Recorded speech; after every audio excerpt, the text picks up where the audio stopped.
Nicola McDermott, and I'm going to be doing my presentation on Nikki Giovanni and her poem, The Laws of Motion. First, I'm just going to tell you a little bit about Nikki Giovanni. She was born in 1943 in Knoxville, Tennessee. She was one of two daughters. She had a grandmother growing up that was very passionate about the African American heritage, so that's kind of what inspired Nikki Giovanni to begin writing about it. She graduated high school in 11th grade because of how academically inclined she was, and actually attended Fisk University a year early on the early acceptance program, where she joined and became the editor of the campus literary magazine. She graduated with a BA in history, and she went on to attend University of Pennsylvania. However, after a semester, she dropped out and moved to New York. While in New York, she received a grant from the National Foundation of the Arts to attend Columbia University, but she never took advantage of it because she believed that she didn't want white people telling her how to write. At this point in her life, she had already published many poems, and many of her first poems that she published came from her inspiration sort of the assassinations of people like Martin Luther King Jr., Malcolm X, and Robert Kennedy. She really wanted to raise awareness towards like the hatred for blacks. In the 70s, Nikki Giovanni actually founded an organization called Nick Tom Limited, where she helped other African Americans publish their art as well. She then began to write poems for children, helping to raise the awareness for African American history so that they would be educated on everything that was going on before their time.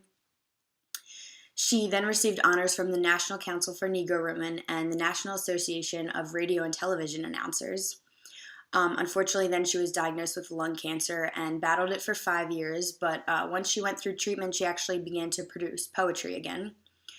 She then received many awards, including the Langston Hughes Award for Distinguished Contributions to the Arts and Letters, the Rosa Parks Women of Courage Award, and over 20 honorary degrees from different universities all over the country. Most recently, Giovanni taught English at Virginia Tech. In 2007, when unfortunately the shooting happened, she actually composed a chant poem that she read the following day at the memorial service. And in terms of her private life, Nikki Giovanni did have a son, but she never married because she believed that she could afford to live without a husband.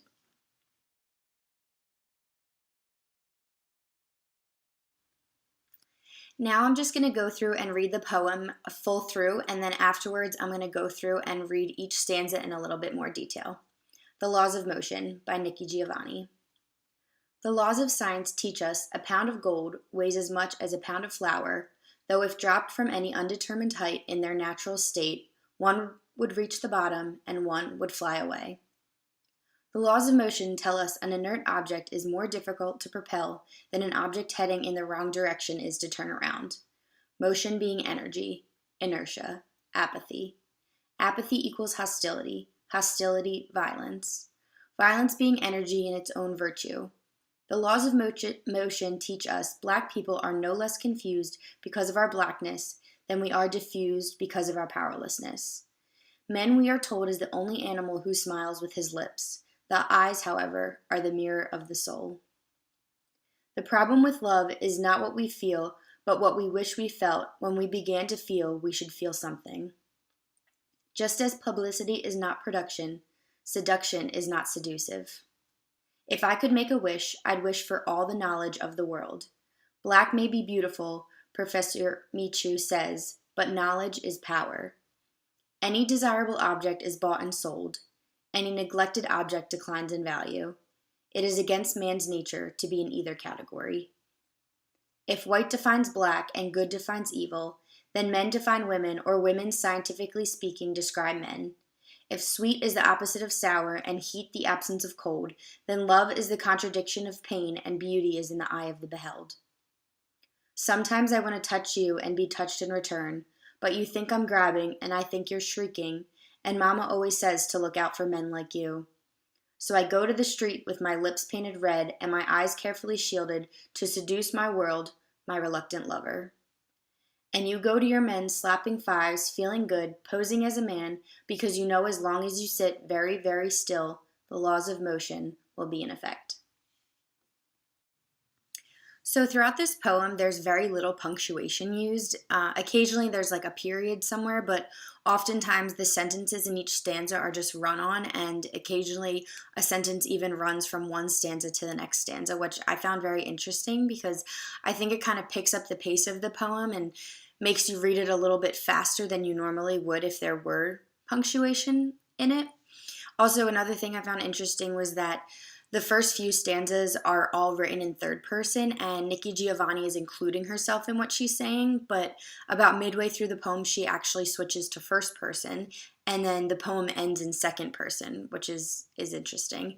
And lastly, the poem uses science to explain like human relationships, which I think is interesting because it only sort of gives a hint into the reality of which people actually live in. So in the first stanza, Nikki Giovanni compares the weight of a pound of gold to the weight of a pound of flour, and it's saying how, in terms of science, that they both mean the same thing. It's 1 pound. However, when acted upon, the reaction is completely different. Whereas if gold were to fall from an undetermined height, it would hit the ground, but flour would just kind of fly away. Which I think in this instance, Nikki Giovanni is setting it up to compare blacks and whites, how they really are the same when if they're both humans and both people, but the way society at that time was treating them was one had a completely different reaction than the other. And I just think that sets up to everything Nikki Giovanni wanted to talk about in her poem. She really wanted to get across the fact that blacks were not treated as equal to the whites, and that was her whole motivation for producing poetry. So the second stanza of this poem is really what drew me to want to go more in depth with what Giovanni was actually saying. In the first sentence, Giovanni explains Newton's first law of motion, which states that an object at rest will remain at rest unless it's acted upon by a force, which in this instance, I think Nikki is talking about change. And during that time was when they were really fighting for blacks' rights and equality with white people, and she's saying that even if you make a step in the wrong direction, at least it's taking that initiative and putting the energy behind it, because according to the laws of motion, an object even going in the wrong direction is easier to turn around than an object at rest because there's already force behind it. So what I think she was getting at was that if at the time black people, if they wanted that change, they had to take the initiative, and even if they didn't know where to start, starting somewhere was better than doing nothing at all. So in the third stanza, Giovanni is still talking in third person, and she says that black people are no less confused because of our blackness than we are diffused because of our powerlessness, which to me, I think she's saying that black people are just as confused as to why they don't have power, considering they are so spread out all over the country, yet they have absolutely no control over anything that's going on. And she goes on to then say, man, we are told, is the only animal who smiles with his lips. The eyes, however, are the mirror of the soul, which I completely agree with, because I think that it's very easy to put on a smile and fake how you're feeling, but your eyes can not truly hide how you're feeling. They really do give away how you're actually feeling, and people are able to read that too.